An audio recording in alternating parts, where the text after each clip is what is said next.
I have a question in regards to a business that is in a cash flow deficit. They make money, but they're in a cash flow deficit. What can you come in and do with the business plan?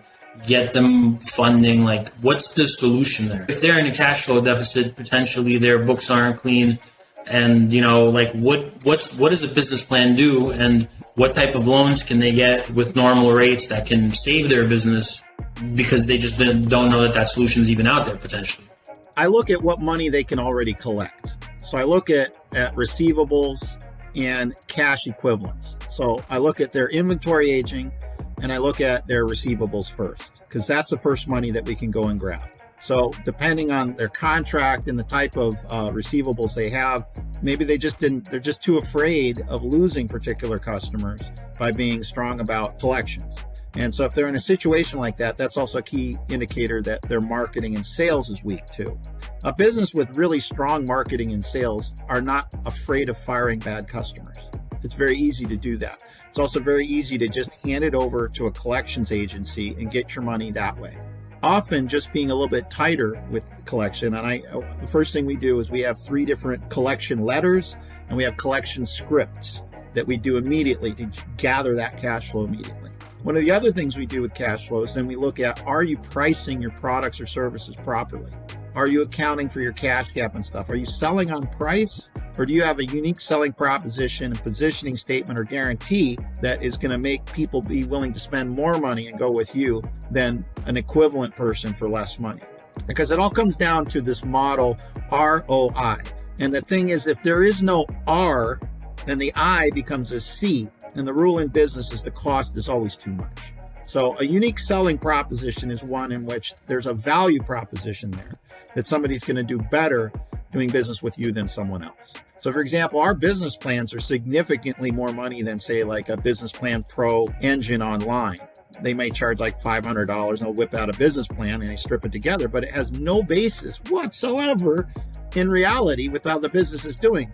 And the fatal assumption that the business owner makes when they spend that $500 to $700 to get one of those things is that the business plan is a marketing tool. Well, that's one thing it's used for, but it's also going to be a hold you accountable and hold your ass accountable if I fund you tool. And so if you're not doing precisely what you put in that business plan to rook me out of the money that I invested with you, you're going to have a lawsuit with me. What I often see is that most of the investors are too smart to go for those crappy little business plans and they just don't fund them. So most of the business plans that I get are from people who have tried it on their own and have failed. And then they realize that the cost of capital is a little bit more than they thought.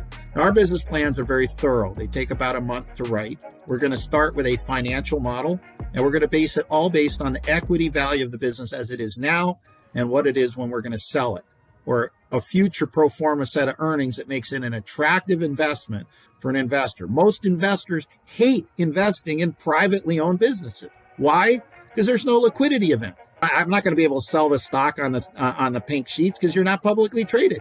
I'm married to you. You took my money, and since you own the majority of the shares, I don't have any say in the matter whatsoever.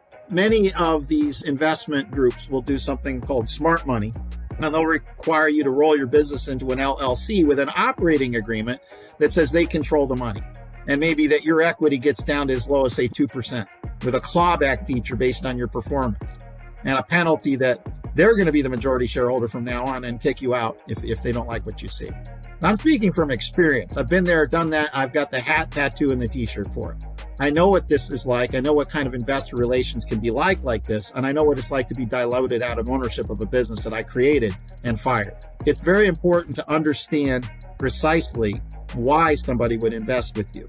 The best options, I think, are a debenture in the form of a senior note, or even better, a convertible note.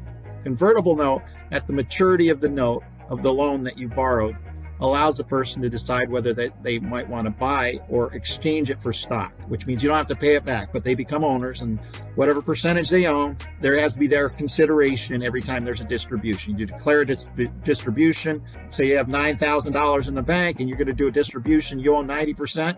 Well, guess what? Somebody's going to get $900 and you're going to get $881 on that distribution instead of the full 900 or 9,000. Okay, that's what that means.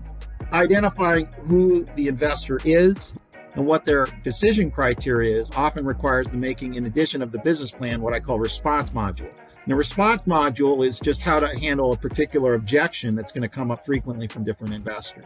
So we did a large raise for a marijuana farm out in Eugene, Oregon. And one of the problems of marijuana business is that nobody will bank with them.